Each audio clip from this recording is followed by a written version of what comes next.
유튜브 설춘환 캠퍼스입니다. 여러분 반갑습니다. 오늘은 오랜만에 부동산, 그 중에서도 집값에 대한 이야기를 한번 하려고 합니다.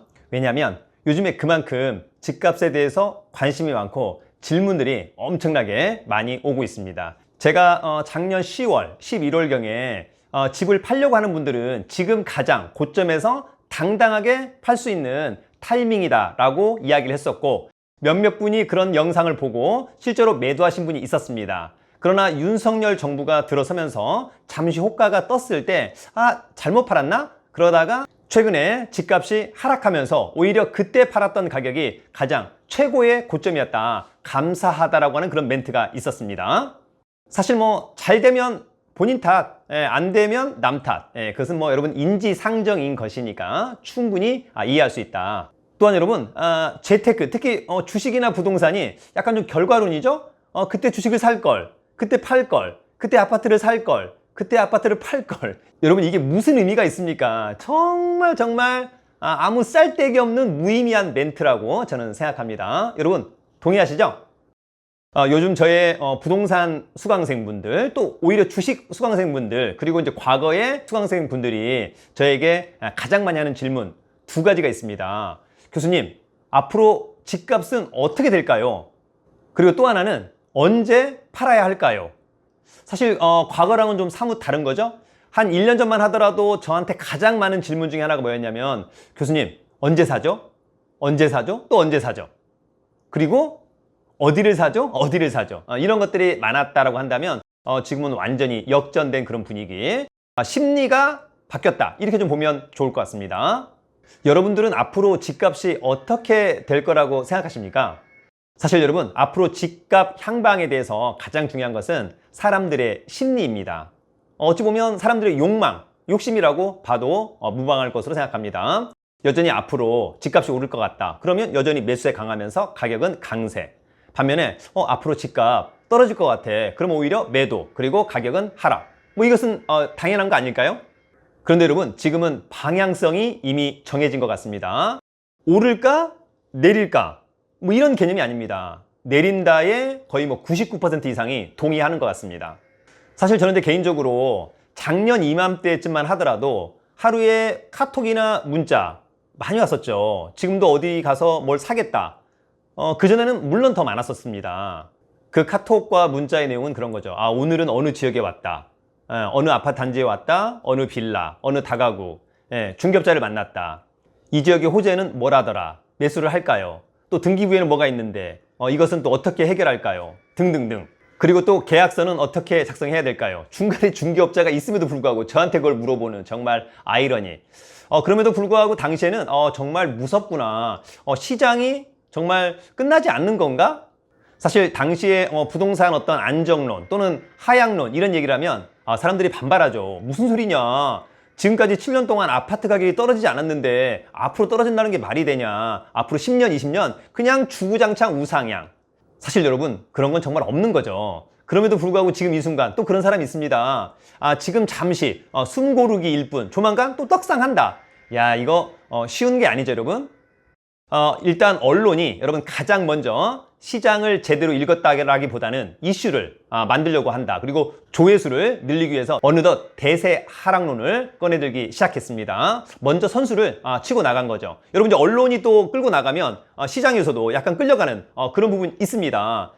사실 저도 연초까지만 하더라도 부동산 가격이 쉽게 꺾이진 않겠다, 또 정부의 어떤 특단의 대책이 없습니다, 또 정부 정책에 대한 신뢰도도 이미 바닥이라고 하는 점, 그래서 상당히 어렵겠다 이런 생각을 했는데, 제가 몇 년 전 세종대학교에서 이제 특강을 할 때 당시 연준의 파월 의장이 앞으로 미국이 한 번, 두 번, 세 번 기준금리를 올려서 연말에 3%까지 기준금리를 땡길 거다. 그래서 그때 처음으로 우리나라가 못 잡은 부동산 가격을 미국발 기준금리 인상으로 잡아줄 수도 있겠다, 그런 생각을 했던 적이 있었습니다.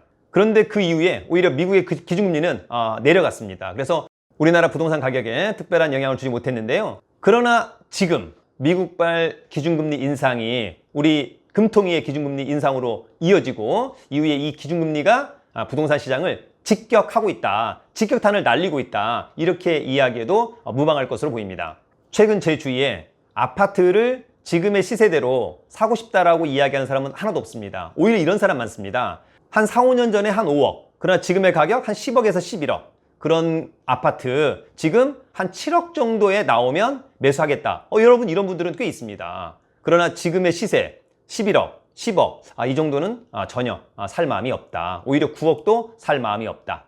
오히려 지금이라도 팔아야 되겠다라고 생각하는 분들이 상당히 많은 것 같은데, 여러분들 개인적으로는 주식시장이나 부동산 시장이나 계속 상승장이었다가 하락으로 전환될 때 매도하는 것, 여러분 저는 상당히 좋았다라고 하는 것이 저의 경험칙입니다. 물론 이제 상승장이 1차 상승, 조정 한 번 하고 2차 상승 이런 상승이었다라고 한다면 그렇지 않습니다만, 지금은 여러분 어떻습니까? 최근에 6, 7년 동안 계속해서 가격이 우상향했기 때문에 지금의 하락 전환, 여러분 지금은 오히려 매도의 타이밍으로 저는 지금이 상당히 좋다, 이렇게 말씀을 드리고 싶습니다. 자 여러분, 이제 본론으로 들어갑니다. 저는 개인적으로 앞으로 1, 2년 집값은 상당한 하락을 할 것으로 보입니다. 조정폭이 상당히 클 것으로 보입니다. 고점 대비 한 30% 정도 조정을 해도 무방하다. 시장은 그렇게 아마도 반응할 것으로 보입니다. 그렇게 되는 가장 큰 이유는, 첫 번째는 금리가 계속해서 올라가고 있다. 대출 이자에 대한 부담이 상당히 커지고 있습니다. 그러면 대부분의 사람들이 일정 부분 대출을 받아서 집을 사려고 할 텐데, 이제 지금은 그런 사람들이 없습니다. 그러나 그보다 더 중요한 것은 밑바닥에 앞으로 집값이 상승할 것 같다, 이런 생각을 하는 분들이 이제 거의 없는 것 같습니다. 두 번째는 여러분, 가격에 대한 피로감입니다. 이미 가격이 너무 올랐다. 올라도 너무 올랐다. 그렇게 생각하는 분들이 여러분 상당히 많죠. 저나 여러분이나 거기에는 동의할 것으로 보입니다. 제 주위에 이미 많은 분들이 대출 이자에 대한 부담을 많이 느끼고 있습니다. 저는 개인적으로 지금 윤석열 정부가 대출에 대한 규제하고 있다라고 이야기하고 있습니다만, 사실 지금과 같은 시장에서 대출을 100% 해줄 테니까 아파트를 사라, 여러분 어떻습니까? 살 것 같습니까? 이제 그런 분들이 여러분 많지 않습니다. 그만큼 앞으로 집값 상승에 대한 기대감이 많이 사라졌다. 저는 거의 사라졌다, 이렇게 이야기하고 싶습니다. 여러분, 앞으로의 집값 조정 고점 대비 1, 20%? 여러분 이거 아무것도 아닙니다. 왜냐하면 지금의 고점은 어찌 보면 거래량 한두 건으로 지난 가격 대비 한 10에서 30% 이상 상승시킨 아파트 단지가 상당히 많이 있습니다. 대표적으로 제가 이제 얼마 전에 임장을 다녀온 서울 강서구의 20평형 아파트는 5년 전만 하더라도 한 2억 원대 후반 하던 것이 사부작 한 3억, 4억 올랐다가 최근 1년 동안 한 3, 4건으로 6억, 8억, 10억 원에 거래가 되면서 전체 아파트 단지의 그 평형대 집값을 여러분 10억 원으로 올려놨습니다. 이 가격이 정말 진정한 가격일까? 여러분 그러나 지금 중개업소에 가보세요. 그 평형대 아파트 여러분 8억 원에 지금 매물로 나와 있습니다. 그러나 중요한 건 뭡니까? 그 8억 원에도 살 사람이 없다는 게 문제예요, 여러분. 여러분 이런 사례를 보면 지금 당장이 고점 대비 20% 하락입니다. 우리가 여러분 뉴스에서 나오는 뭐 1%, 2% 이런 게 아닙니다. 지금 당장이 20% 고점 대비. 현장에 가면 낙폭이 훨씬 크다는 것을 몸소 체험할 수 있습니다. 사실 현장에 가보지도 않고 온라인으로만 뉴스를 편집해서 방송하시는 분들 전혀 맞지 않다. 현장에 가보세요, 여러분. 저도 여러분 또 이번 주 목요일 날 인천 부평을 투어를 하고 일요일 날에는 고양시 투어를 합니다. 여러분 직접 현장에 가야 현장에 대한 느낌 정확히 알 수 있다.